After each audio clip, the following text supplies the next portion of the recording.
Things are tight, super tight in Serie A as AC Milan take advantage of Inter and Napoli drawing blanks. Juventus gets a late one against Atalanta. We touch base on Champions League teams and how they did this past weekend. Chelsea do a Leo DiCaprio and Titanic and are indeed kings of the world. We continue to be haunted by the eternal question, Liga? And birthday boy Jimmy Conrad gets a present from the Toon Army, Atleti, and Roma. Amazing. The Qué Golazo weekend recap begins right now.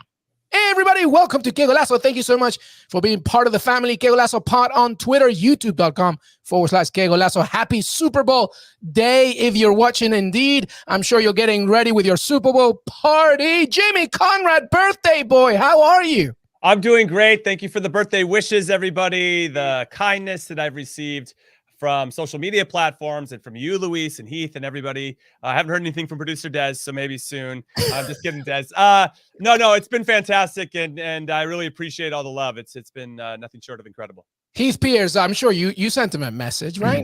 Well, I did in a public forum on USMNT when they posted about him, because I actually think that's kind of a nice thing to do, considering, you know, it was hard to get tickets there for a good while. But they finally followed me back. A U.S. men's national team Twitter account finally followed me back, which that's makes great. Yeah, warm and but I will say, Des said happy birthday in the run of the show. That's when the USMNT followed you back? Yeah, they didn't follow me back. I don't think they follow me still. It's a tough follow. I think on Instagram, follow. Maybe on Twitter. I don't know, one of the two. But like, boys, I know, but both of you have played for USMNT. I get it. Oh my God, things are tight. I'm gonna write a really angry. Well, it's because we're pundits now. Letter. We take shots at them every once in a while. So can I also just say that Jimmy's birthday passed? Like, it was yesterday. You know, it's not like it was a week ago. Hey, listen, then schedule a show on his birthday. Okay, it's not on his birthday. It's, you know, we'll catch him next year. You know what I mean? All right, fair enough.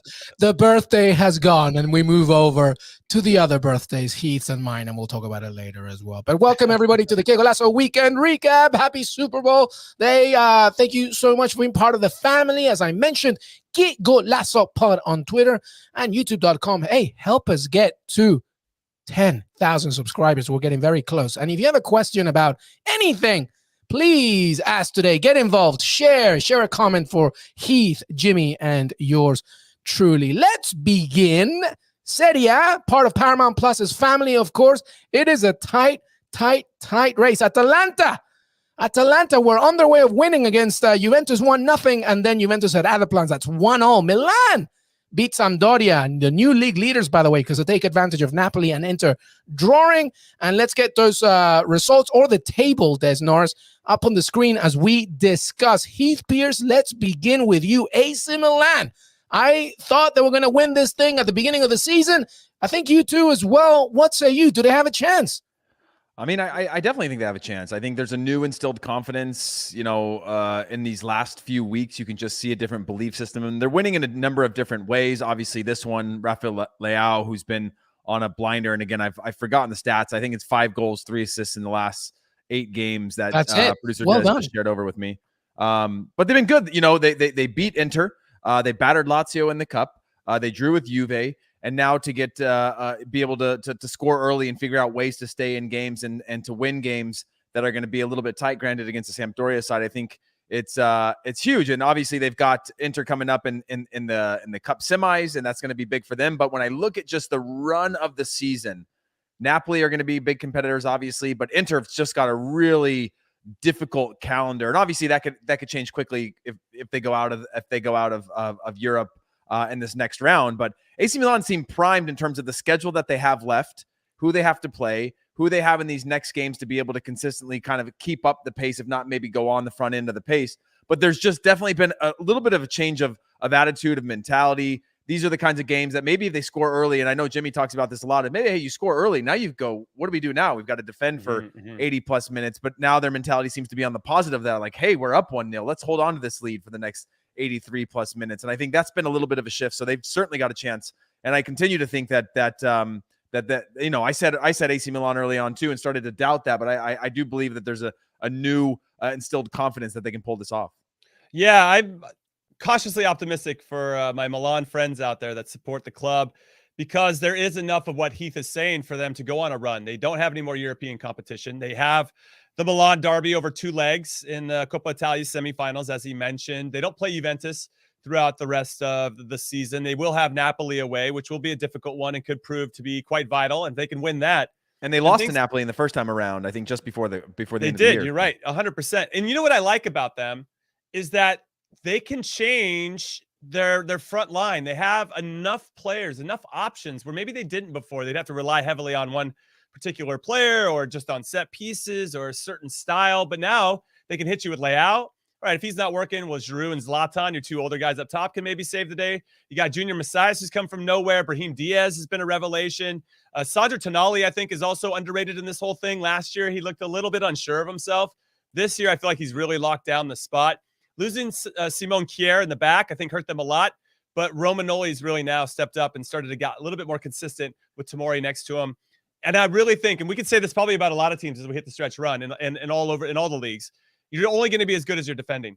And if they can just lock it down and keep that mentality that Heath was talking about, they're going to always position themselves in a spot to win a game because, and you got Franck Kessié as well. I mean, you got plenty of guys that can hurt you and do special things for the club. And if you just do it and we're good defensively, you're always going to have a chance to score with these front players.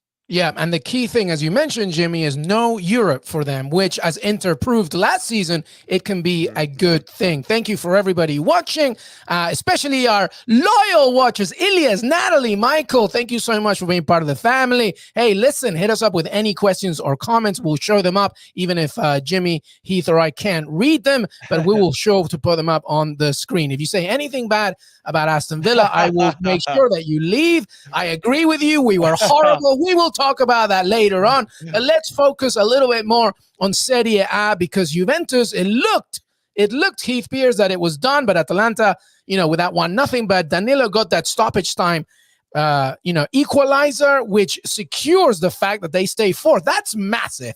I think, even though that it's February still, that those little things count, Heath Piers, making sure that they retain a spot like fourth.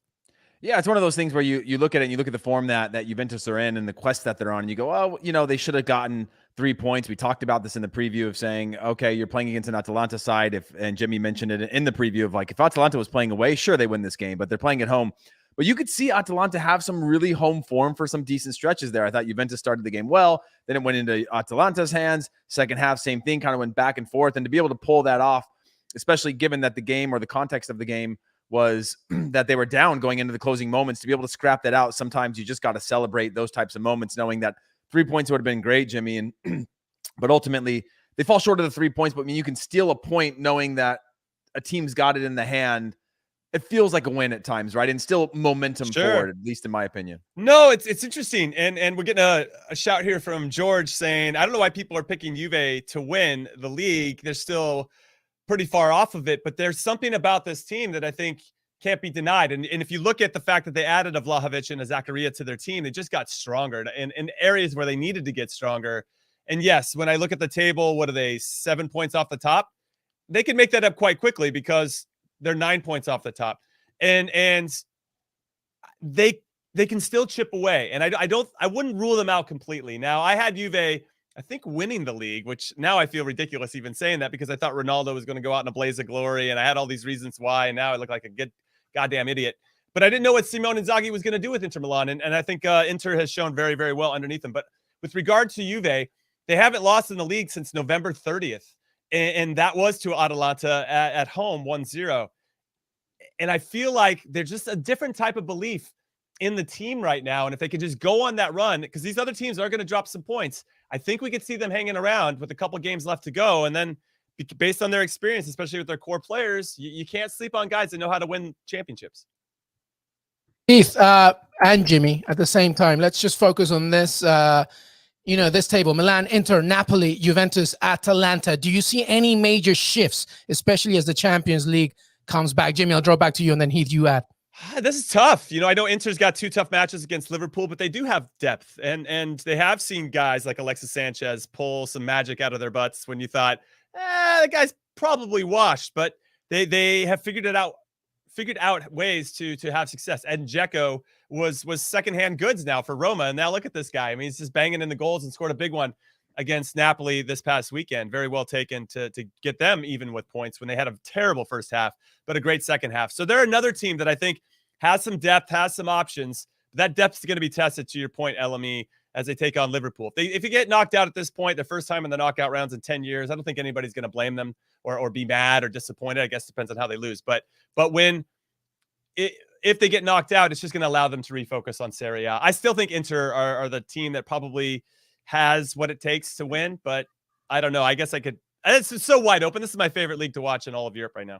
Yeah, the thing that I would say is I don't think Juve have the ability to have a form that puts them in contention. But if you just look at the form of both Milan teams and Napoli, I just don't see how they're going to drop enough to allow Juve back into the conversation. I think Juve could go on an incredible run for the rest of the year and finish in the top 2 or 3. But to assume that 3 teams that are all actually in good form right now are going to drop off to allow that gap to close and be passed, I think it's just a little unrealistic, considering you look at this Juventus match against Atalanta and you go, well, I think they should be happy with a point because it could have gone either way into this one. And again, they have a favorable, I mean, most of these teams have favorable schedules, right, to see out the year in terms of who they're playing against. But when I think about Inter Milan, as Jimmy mentioned, I think the first half of that game worries me in terms of Inter Milan's form. They haven't been great since the new year. They've been getting results, but they haven't been great. And the fact that they're having to sort of claw their way out of these types of things, I think, well, that can be looked at as a positive, but at the same time, when I looked at Inter Milan in the past, and I go, man, it's just really hard to rule them out or bet against them.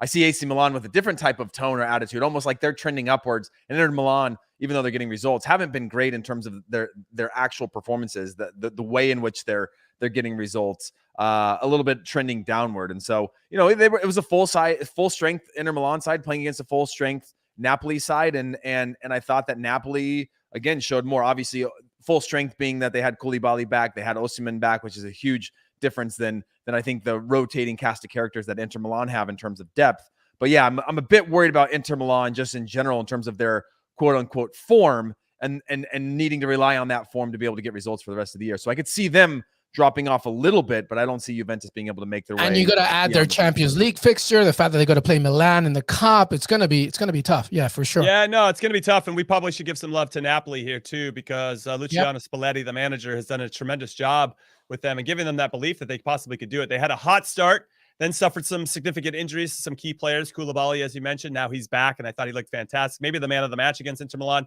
And then you got Victor Osimhen, who's back up top and just such a danger man for them. I mean, he does things that allows, and a lot of the thankless work, which opens up space for some of the other players, the cute as a button, Dries Mertens and Lorenzo Insigne, Zielinski, Politano. Didn't look great, but he's another player at times that can step up and perform for you.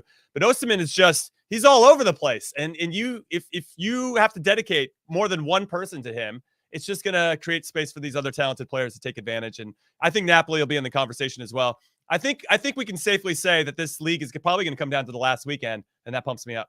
Yeah, absolutely. By the way, we're talking about the Champions League in a second, but Europa League and Barcelona hosting Napoli, the Maradona game is going to be kind of fun. and I was watching, we'll talk about United in a second because we always have to, but United fans fuming at remembering when United board were like, Koulibaly is too expensive at 80 million. Let's get Harry Maguire instead. Yeah, how do you feel now, by the way? By the way, when they were saying that, Koulibaly was scoring a goal a week on headers. Like that which is what United love as well. They love a defense. I know, it's ridiculous. And now look. But anyway, let's discuss, as we mentioned, the Champions League. It comes back this coming week, of course, on CBS Sports and Paramount Plus. Qué Golazo is going to be all over it, by the way, okay, with previews, with recaps, and so much more. And, of course, you can watch the game on Paramount Plus, CBS Sports. We're all over the place, all over it, all right? So make sure that you stay tuned. But we wanted to do something special here. Well, not that special for this episode, I guess. But, on Monday, we're going to do a proper deep dive preview on all 4 of the week's Champions League games. So keep an eye on the podcast feed and YouTube channel for that. But here, we wanted to just do, the good, the bad, and the ugly. That we're going to talk about the teams that are in the Champions League this coming week. Jimmy and Heath will discuss. We'll talk about the good, the bad, and the ugly. And the games, by the way, PSG, Real Madrid. I mean, that is clearly the highlight. Sporting against Man City, Salzburg, Bayern, and Inter against Liverpool. So let's talk, Jimmy Conrad. First, of the good, okay, which is Man City destroying Norwich pretty easily for nothing. Cancelo didn't even need to step in. De Bruyne didn't need to start, etc. Salzburg 2-1 against Rapid Wien. A goal for Aronson, by the way. And Paris Saint-Germain winning 1-0. Beautiful Mbappe and Messi performances there at the death. And Liverpool winning resiliently against Burnley. Fabinho making the difference. That's the good. What do you take from those teams and wins when it comes to the good, Jimmy Conrad? I would say that Manchester City are ridiculous. They are. I mean, they were peppering the goalkeeper for Norwich, and I thought Norwich actually played really well for 30 minutes. They make one mistake, and it's in the back of the net, and that's just how deadly and lethal that Manchester City can be. And I feel bad for Sporting at this particular moment. Not this game, Jimmy, against Norwich, they really didn't. They just, it's disrespectful to say they're B team, but it was like they didn't need to put like their star players, I guess. Yeah, that, and did they even get out of second gear? I don't even really know. I mean, that's how ridiculous they are. With regard to RB Salzburg, obviously, huge shout out to Brendan Aronson for scoring his second goal in the Bundesliga in Austria this season. So good for his confidence. We want that to continue to grow. And I'm only looking at the March qualifying window. PSG and Rennes, when I watched this game, I saw good portions of it. Man, talk about another team that didn't really get into first gear and then decided at the very end, maybe we should try to steal all these points. And they did. So fair play to them for making that happen. We'll see if they can. It's not easy. Even world-class players don't always know how to hit a switch and just can turn it on and go. So we'll see if they can make that happen against Madrid. And then Liverpool, I thought it was a really nice professional performance. Had that been Liverpool a little bit earlier in the season, as we saw when they gave like a 3-3 against Brentford or whatever, I feel like they would have got a little sloppy, maybe made a mistake, but they really, really solid and got the 1-0 result and, shut up shop and took it from there. So good, different performances from all these clubs that you mentioned on the good side, but lots to take away from, and obviously some positives that they can take into. Who impressed you the most if you pick one of those four? Oh, Man City for sure. I mean, it's just their depth on display, as you mentioned, their B team, not even out of second gear. And I know it's Norwich. Okay, I got it, but not. They're at home. They're fighting to stay in the Premier League. I know it's not easy. We've seen other teams struggle in those same situations when they should beat Norwich, and it's not that easy. So I thought Man City looked very good, and that's going to be a tough test for Sporting. Yeah, I'd say the same thing. Obviously, Man City incredible, and we knew as soon as the pandemic hit and rules started to change and not change in certain leagues that it was always going to come down to not just the depth, but the quality of the depth. Mm-hmm. And Man City have had, and it's not their fault, the way in which their team got COVID was in an opportune time, the way in which they were able to get points when others didn't, postponements and all these things. They've pretty much had control of the situation. They've controlled what they could control, and they've made the most of it, which means they're in fantastic form right now. And again, going into Champions League, it's exactly what you want to be. For RB Salzburg, that's the one that I would focus on for a minute. RB Salzburg have the league wrapped up. I think they're 14 points clear. The interesting thing about RB Salzburg going into Champions League is they're playing against, obviously, Bayern Munich, who we'll talk about as the bad, but it should be the bad and the ugly in terms of their performance over the weekend going into a Champions League. But they play Wolfsburg from their league, who obviously play in Europe quite a bit. Twice. They play them in the cup. They play them in the league as well. And they're in second place in the league. And I don't know, and I would love your guys' take on this, if that's a good tune-up or if that's a complication in terms of, hey, we've already won the league. Is that a good thing to have a tune-up? They play them twice between the two legs of the Champions League. Or is that a distraction, right? When you talk about you don't have the depth that you'd have some of these bigger clubs. It's the biggest games of the season, them playing against Bayern Munich in the Champions League. And that's what's really going to matter. But is it really going to matter in terms of going another round because they're not going to win it? Or I guess I'm asking the question, when they play Wolfsburg twice, obviously the cup, I think it's the cup semis, which is really important to win that game, but they also play them in the league. They're already way out in front. So is that a good tune-up knowing you're playing against the second best team going into another game? Or is that just like, hey, it's more matches. It's not opportune. We'd rather play somebody down at the bottom of the table that we could batter or roll out a second, our second lineup and know we could get a result against. I think for leg one, I would rather play a team that's better, so it keeps me sharp going into that first leg. Whereas for leg two, you could be a little bit tired if the game is in between, if it's sandwiched, Mm-hmm. That's where I'd rather maybe play a Norwich or a team at the bottom of the table, so I could rest those legs so they're sharp for that leg two, because you're going to need a specific result, right? Whether you're holding on to a lead or you're going to chase the game. Mm-hmm. But the one leading into the first leg, I'd almost rather have a team that's pretty good, so that I'm raising my level to that. I don't have to like figure it out against Bayern Munich in this 15th minute when we're like, holy shit, chasing the ball around. Like, how do we get back into this game? How do we get control of the rhythm? But you've already kind of established that, and you had a good game prior. So I guess that's what I would say. I don't know if that answers it. No, I kind of agree. I think it also depends on the kind of squad that you are, right? Yeah, I mean, if you are a team that is very comfortable with the, again, using Man City as an example, which is unfair for everybody else, but, they can rest certain people and have but their mentality kind of always remains the same. It's just about, the personnel that is focused and attentive depending on the task at hand. Thank you for watching, everybody. What Champions League game are you looking forward to most this week? Don't lie. It's PSG Real. Come on. It's going to be the big one, I think. All right, let's go from the good to the bad. And as Heath Pierce mentioned, Bayern Munich losing 4-2 to Bochum. Amazing. And Villarreal and Real Madrid not being able to win their 0-0. Villarreal, all respect, they're at home. They got their own objectives, but Real Madrid couldn't get that win. So I guess that could be the bad. Which one doesn't impress you the most, or doesn't impress you much, to use a very famous artist there? And I always like to quote Shania Twain whenever I can. What's the bad for you? Is it still Bayern Munich? It don't impress me. I mean, so you drew against Villarreal. No, I mean, look,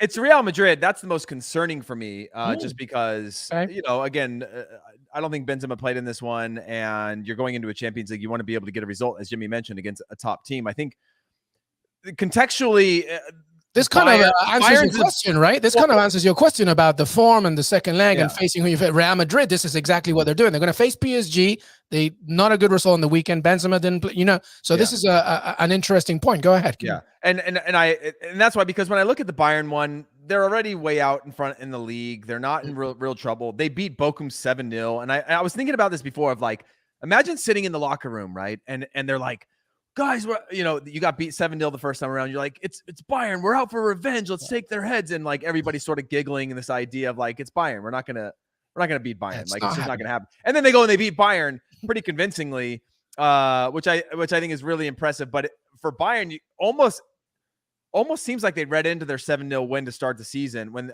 one of their first couple games of the season when they beat Bochum 7-0. Like they read into that, like it was going to be a cakewalk, and Bochum certainly kind of smacked them in the face. And I think, if anything, that was a wake-up call for them, because they're going to be playing against a similar opponent in RB Salzburg, in that they're good. They're going to be the huge favorites on both legs, and they're going to play against a team that's willing to scrap, that's not going to give you much, that's going to come out fighting in a different way. It's like when you play bottom of the table teams, or you play teams from second divisions, where as the level goes down, the fight and the scrappiness and that willingness to give everything goes up. And that's a different type of preparation. Now, granted, Bayern play against that half the table of somebody playing them that way, trying to get points against them all season long. I think this is a wake-up call that's going to help them. Whereas Real Madrid, on the other hand, I think it's a little bit worrying going into this game, because you're playing against an opponent way better than Villarreal, that you've got to get up for this match. Not to say they can't get up for it, but I am a little bit worried about results leading into that. Yeah, that's interesting. I thought you were going to take Bayern Munich. Maybe that's the low-hanging fruit here. Without Benzema, it's hard to say what they would have done against Villarreal. Villarreal, obviously, in the Champions League knockout rounds as well. But Bayern Munich got to be disappointed, obviously, going up 1-0 off a Robert Lewandowski goal and then giving up 4. And doing it in a way that just felt kind of casual. Now, Manuel Neuer's not in. Sven Ulreich is in. I think not that I think Ulreich could have made any of those saves or would have done anything different, but just the mere presence of Manuel Neuer, I think, gives your back line more confidence. And if he's not available, it's possible that Salzburg can kind of parlay their big win against Rapid Vienna this weekend, and seeing what Bochum did to great effect and trying to hit them the same way. Now, I'm still not a big fan of whatever the cultural thing is in Germany about announcing your plans 6 months in advance. I thought Niklas Süle was just kind of off the pace. He didn't seem like he just was distracted, right? And why wouldn't he be? His teammates already expressed that they were disappointed he was leaving Bayern to go to Borussia Dortmund, and I'm not surprised that somehow comes onto the field in some either nonverbal or verbal way. And then Upamecano, I thought, was really poor, and you got Theo Hernandez, didn't look great either. And not that I ever really rate him as a defender. I feel like he likes going forward more than defending, but they just were poor. They didn't make plays. They didn't really have that urgency that I think you need. And against a team like Salzburg, and Heath is right. I mean, Bochum had that energy that was necessary to go out there and get a result and finish their chances ultimately. Salzburg can do the same thing. They've got some really special players. You got Okafor and Adeyemi up top underneath with Aronson, and they're very well organized. So now I'm a little, not necessarily nervous for Bayern Munich, but I feel like I've upped my thought that maybe Salzburg does have a chance. And if they can scare them that first leg, anything can happen, even though I think we're all sitting here going, yeah, it's Bayern. Over maybe one game, maybe, but over 2 legs, I think Bayern's class will show through. Let's not forget that Bayern Munich are one of 3 teams with a 100% record in this season in the Champions League, of course, with Ajax and Liverpool being the other. So that was the bad. Let's talk about the ugly. I mean, this was crazy. Sporting against Porto this past weekend. Sporting still 6 points adrift after throwing away a 2-goal lead. But guess what? 4 players, by the way, sent off. It was a 40-man brawl. The ball boy got involved. It was so crazy. And by the way, this was Pepe's. He ended his run of 11 years without a red card in league. That was play. shocking to me to read that. By the way, it was shocking to read that. To not like I've always associated him with a little bit of that. I know, right? So what do you make of that, of the ugly? I mean, what does this mean for Sporting as they face Manchester City? It doesn't really matter at this point. It's Man City, Heath Piers. You don't see anything but a Man City win, or am I wrong? I mean, Man City's playing away from home, so there's always an opportunity there. And when you look at the type or style of opponent, it's been this long run now away from Champions League, and it's tough to just jump back into it. That's why I think about Bayern Munich, and I go, wow, they haven't really been tested in a long time outside of their domestic league, which they're sort of cruising like pace for pace in. That if they got a Man City or they got a PSG or a Real Madrid, I think they'd be done. And maybe it means the same for RB Salzburg. Don't want to disrespect them. But when I look at this one, I'm like, Man City have to play. So I think there's a away from home. So I think there's an opportunity there, but I think Man City are the heavy favorite. I think this is a distraction within the club. We'll see what the ramifications are that come out of this. But I don't think there was anything that could have gone perfectly over the weekend that would have prepped them to play Manchester City. And so I think this is still a heavy favorite, but it's Champions League. We've seen this before. We saw Man City's or even PSG struggles to get through certain rounds over their history and that sort of stuff. So it's possible, but yeah, it's certainly not what you want going into your biggest game in quite a while. Yeah. I don't know what to make of this. But by the way, Jimmy, if you're going to brawl, then you should have 40-man brawl. Well, I mean, clear the I benches. was going to give everybody one guess as to who was the catalyst of said brawl, and Pepe is probably one of the first to come off of your tongue when you say that. Now, apparently, it happened at the end where he thought he got kicked in the face, and he was looking for a penalty or whatever. And of course, people are like, "Come on, dude, get up," and that's what kind of kicked it off. I think that there's a lot to take away from this game. Porto are very good at the Dragao, their stadium, and are very good just in general. I'm a big fan of Sergio Conceição and the team that he's built. And Fabio Mendes, the number 50, the 21-year-old, is sick. He had a goal and an assist in this game, and he's really busy. Now, we're not talking about Porto, but I thought that with Sporting, they got off to a good lead, and they're away from home, and there's some confidence in how they play and the commitment that they had going forward. Because sometimes when you're playing a rival away from home, you have a tendency to want to sit back and absorb and maybe hit them on a counter and a set piece, but they went right after them. And I think that if you're going to try to shock City, that is the mentality you have to have. I harken back to what happened when they played against Borussia Dortmund, and they struggled against Dortmund because Dortmund didn't take any shit. Remember Jude Bellingham's getting in Ederson's face, and I mean, they just had that attitude that I think you have to have. Yeah, you got to Mike Tyson it. You got to Mike Tyson it. You absolutely have to. If you sit back and try to absorb like Norwich did this past weekend, City's going to ultimately break you down and wear you down, and then they're going to score and get what they need to get done. But you have to go out there and have some energy. And then if you can go get that first goal and make City chase it, maybe some gaps will open up where you can then hit them on the counter. But yeah, it's obviously a tricky tie over 2 legs. But if they want to do it, getting something out of this first leg gives them a good chance to make that happen. Well, that was the good, the bad, and the ugly. Don't forget, we have a great packed Champions League round of 16 preview coming on Monday. Jonathan Johnson will join us, and we'll talk all about the games, of course. We're going to take a break. What that means in audio, it's an actual break, but what it means right now, it's a half a second break. When we come back, we'll talk about La Liga, the Premier League. Nobody wants fourth, apparently. And our final thoughts as well. Qué Golazo weekend recap. We'll be right back. Hey, everybody. Told you we'd be back very, very quick. And here we are. Here's our little plug, by the way. Get ready for the big Champions League game with Pluto TV.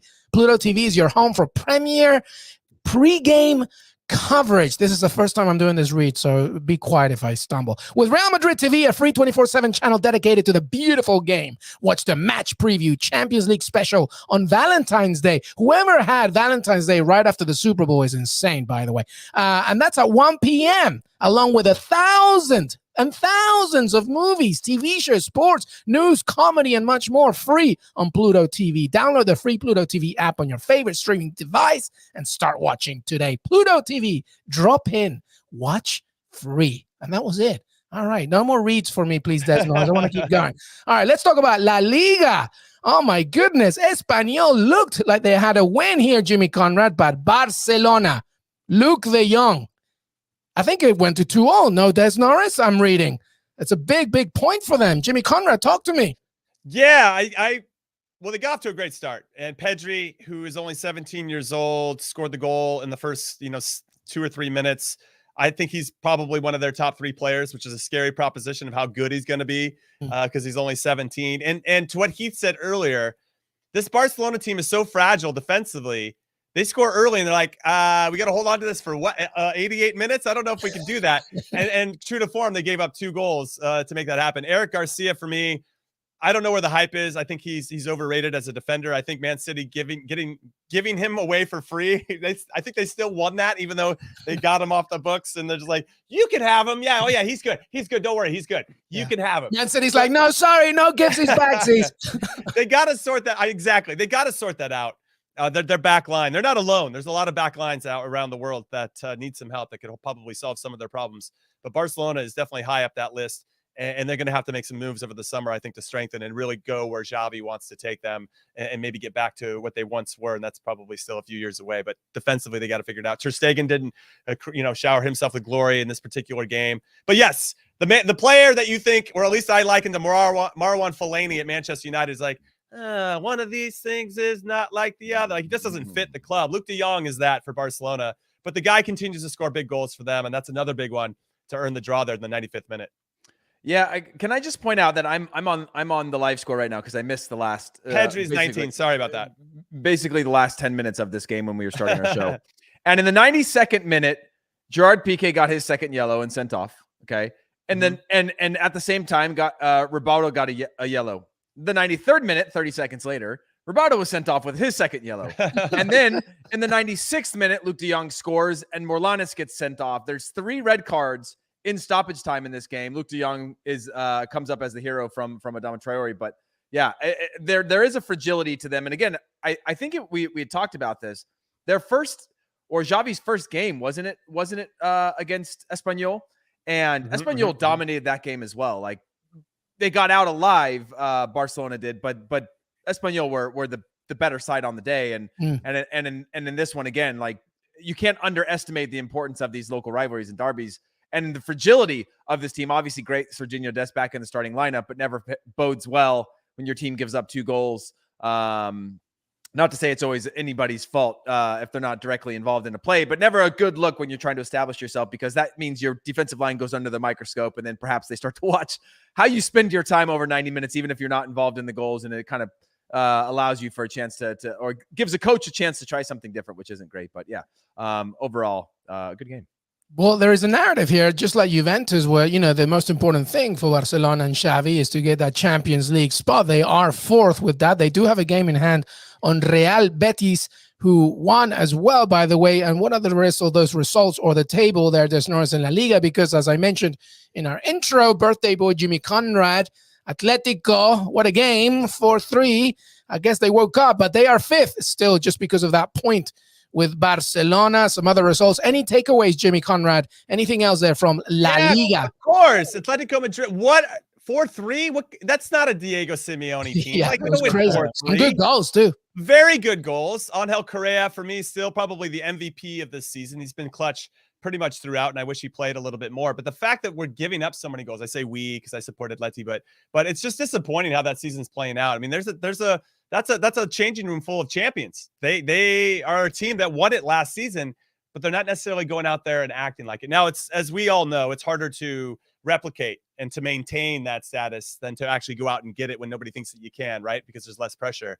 They haven't really risen to the pressure in this type of way, but it seems like every single game they have to scrap to score in the 95th minute to win it. And I saw some quotes from Getafe afterwards saying, we knew this is how it was going to be with Atleti. You can get after them, which makes me think that they're just not as intimidating as they once were. And I think there's a lot of clubs out there. I'm looking at you, Manchester United. I could probably say the same thing, but it's a bit of a concern. And now they have some work to do just to scrape into the top 4.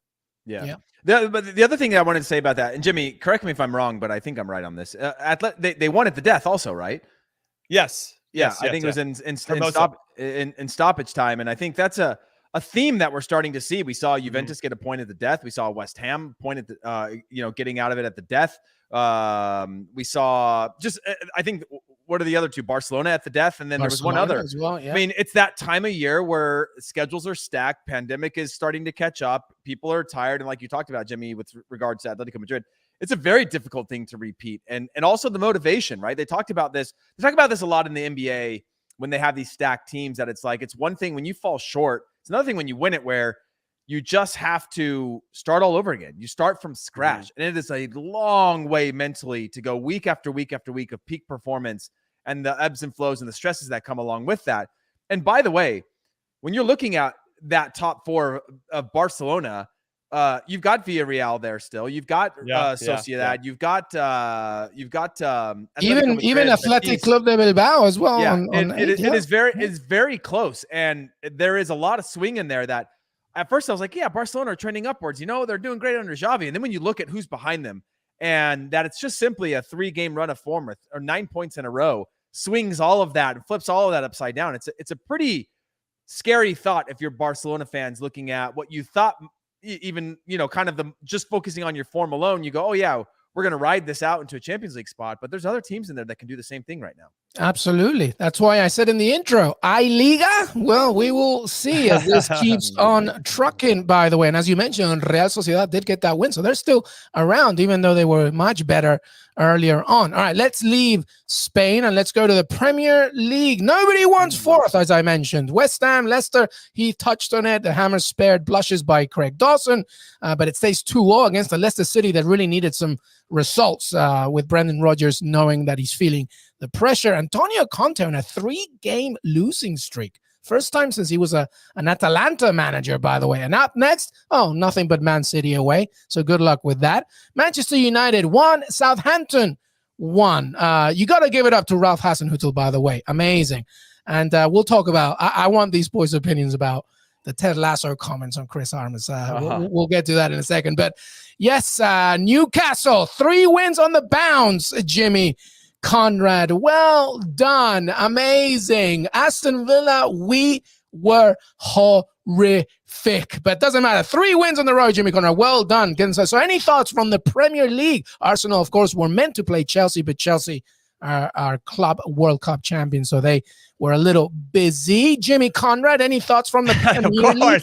Hey, but before Jimmy jumps in, I'm offended that you said nobody wants 4th, because Arsenal would have punched Chelsea in the face. No, that's true. You know what? No, you know what? Fair play. I don't want the angry, weird Arsenal fans getting at me, but you do have 2 games in hand, and you're looking favorites for 4th, in my opinion. Oh, yeah. That's right. Big time. Go ahead, Jimmy. My initial thought was when I saw the result, and I caught bits and pieces of the Tottenham game today because I was watching Newcastle instead. But what I saw what was happening, it made me think what the satisfaction that Jose Mourinho must be getting out of this. Totally. I'm surprised he didn't post it on his Instagram. I don't know if he's got a lot of joy. I don't know, dude. What are you talking about? I mean, everybody thought it was loving every minute of it. Of course he is. And he's basically said we didn't have the players weren't good enough.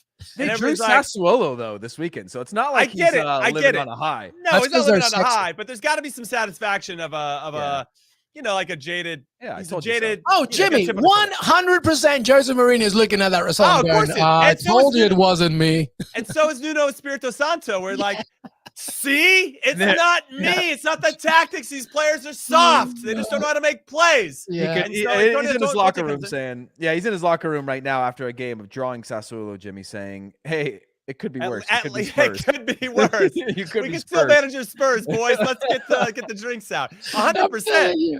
100%. I need to be a fly on the wall in the Tottenham dressing room when he's like just going nuts. Because today was also, listen, Wolves are a very good team defensively, but they were pitiful ones. Again, they couldn't come up with, enough ideas. I mean, it was bad. Heath Pearce, I know Arsenal have 2 games in hand. The games from this weekend in the Premier League, Manchester United, we got to touch on them for a second. I mean, you got to give credit to Southampton, but Man U once again. Yeah, Man U are very fragile as we continue to see. And look, it's not like they've gone out and made a bunch of changes, right? I mean, if anything, more controversy has been added to just trying to, and maybe that simplifies things, but you still have the issue of like, whose team is it? Is it Ronaldo's team? Then you have the Greenwood incident. That's not a great look for the club for a young player like that.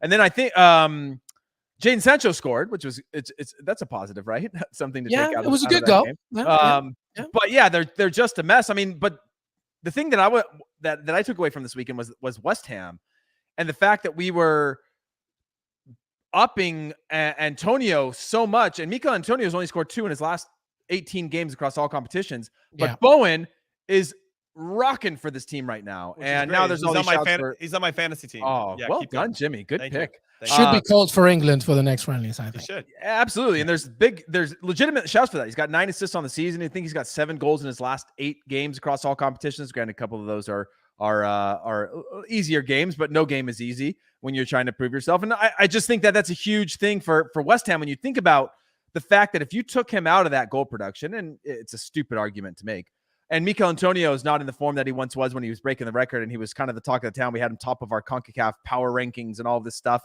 Where would they be, right, in terms of this top 4 conversation? And so to know that you have other contributors that are stepping up to carry that team, I think has to be at least a relief for the fan base to know that their production doesn't come from one person, and they're not stuck on this thing that they live and die by Mikel Antonio to get them the goals that they need to finish in the top 4 this season. They're still 4th, though, Jimmy, right? United do have a game in hand, but they're still 4th. At least that point guarantees them that. Yeah, I was just going to jump in and say there's a great stat on Jared Bowen, who apparently he's had a direct hand in more Premier League goals this season. The only other person better than him is Mo Salah, who has 25. Bowen has 8 goals and 7 assists. He's the only Englishman in the competition. He's the highest scorer, English. God, I'm saying this all wrong, but in the Premier League since the beginning of 2022, he's the Englishman that scored the most goals. So yes, he deserves a call. With regard now, I'd throw it back to Manchester United, because I saw another crazy stat too that I want to share, because I think it does speak to some of the issues they're going through. For only the 2nd time in their history in the Premier League, Manchester United have failed to win back-to-back matches despite being ahead at halftime in both, having last done so in December 1998. So there's something clearly afoot with them. I don't have issues with Rangnick. I know I'm not a Manchester United supporter, and it's the highs and lows of being that is pretty dramatic at the moment. There's a clear issue though, Jimmy, but right? There's toxic. I mean, what do you make of the Chris Armas thing, by the way? Then with the Ted Lasso? Yeah. So it's not great. I feel like somebody said to me, "Oh, well, isn't that a compliment because he's such a nice guy and he wants respect for the players?" And I'm like, no, it's not a compliment. They're using it the other way, which is this guy is a happy-go-lucky American who knows nothing about the game. I promise you, that's what they're going with. 100%. But I also thought, okay, let's take Chris Armas out of it, and you brought Jesse Marsh in. I feel like they still would have given Jesse Marsh the same nickname. Yeah, right? There's he's an American. He's got a good energy. So I think so. I'm trying to is it just because he's an American and there's just that perception about what we know about the game and what we don't and blah, blah, blah.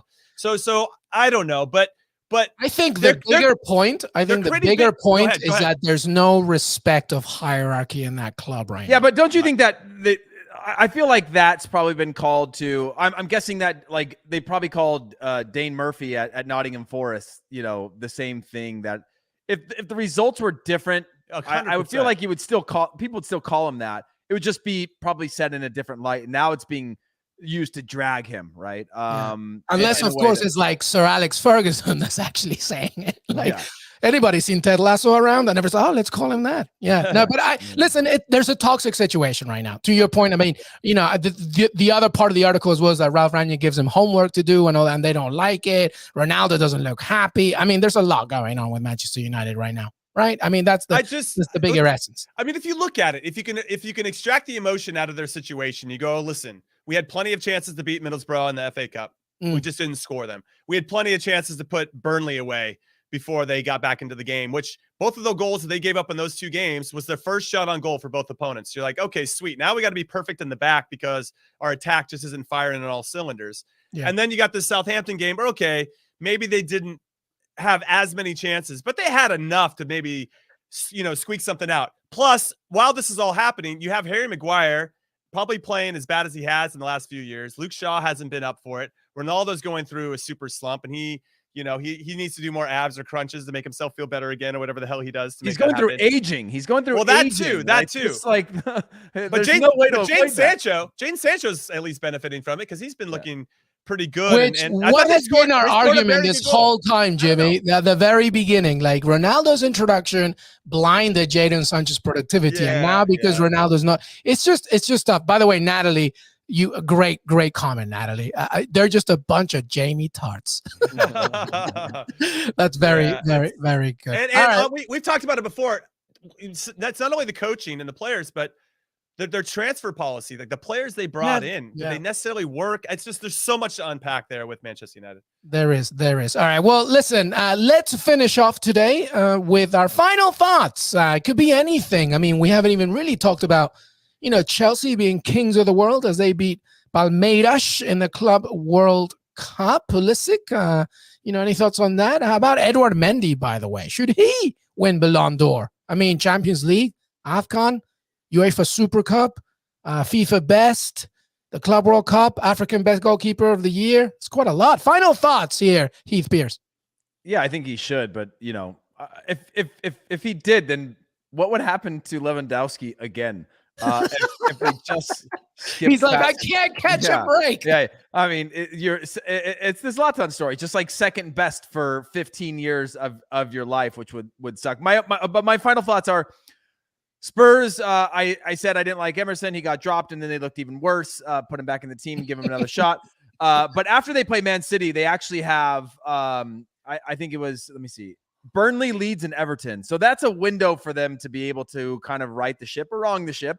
But at least there's a window that they can look to where they could try to hope. Because if they go from 3 to 4, as I think you had mentioned that Conte hasn't done that since 2009 or something like that, 3 losses in a row. And so if they can bounce this, it'll be 4 probably against after Man City. But that could be something that helps them out along the way. Just wanted to point that out, that there is hope, but I hope that they lose all those 2.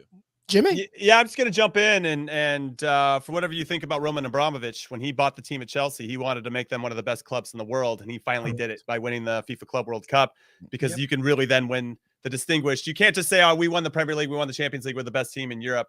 The Club World Cup does actually help you define that as all the top clubs come in. So whatever you think about that, they did it. They're on top of the mountain. They lost in 2012. They captured that trophy. And 2 of the most expensive transfers, 2 out of the top 3 expensive transfers in Chelsea history, Kai Havertz and Romelu Lukaku, both scored in that. So that money is well spent, Roman Abramovich. Oh my gosh, Jimmy. No. I'm just saying. No. I'm it's just the saying. Club World Cup. I don't even know if the players took it that serious. But come on, man. Lukaku needed this. Come on. Lukaku you can't call it money well spent. Yeah. You can. That's what, listen. All I'm saying, listen, whatever. I'm not an Abramovich fan, or even though one of my favorite clubs is Oil Money Central right now. But and I'll raise my hand and own that. But he came out and said that this is what I want for this club, and he's done that. I'm just saying that the guy followed through on what he said, and he spent like $2 billion to make it happen. So fair play to him. He wants Chelsea to be a staple of the global game, and the Club World Cup, whatever we think of it, is part of it. And that's I agree. Okay, thank you. Also, just a shout out, Romelu Lukaku now has over 10 goals, leads Chelsea in goals in all competitions. It's the 10th straight season he's done that. So fair play to Romelu Lukaku. Kai Havertz, another fun fact for everybody before I let you go, is the first player to score the game winner in the FIFA Club World Cup final and the Champions League final since Leo Messi did it in 2011. Pretty amazing. Well done, Chelsea. Next up is Crystal Palace before your game against Lille. And that is it of Qué Golazo weekend recap. We have a loaded week coming up, everybody. It's Champions League content. Fabrizio Romano in the house. We'll have some weekend previews, so much more. I am not here next week, the following week. So these 2 are going to be taking over, but we have a massive. They just found out. out. They just found out, by the way, as well. But thank you, sir. Hey, Jimmy Conrad, I hope you listen. Don't listen to Heath Pierce. It's still your birthday, all right? I'm gonna enjoy it. I'm gonna milk it for all it's worth. Celebrate it like a 17-year-old on Instagram. Like they spend a month on the birthday. Like we can do the same. He doesn't agree. I just can't believe Jimmy just gave Romelu Lukaku credit for scoring 10 goals across all competitions for 10 seasons. Across all competitions, Jimmy?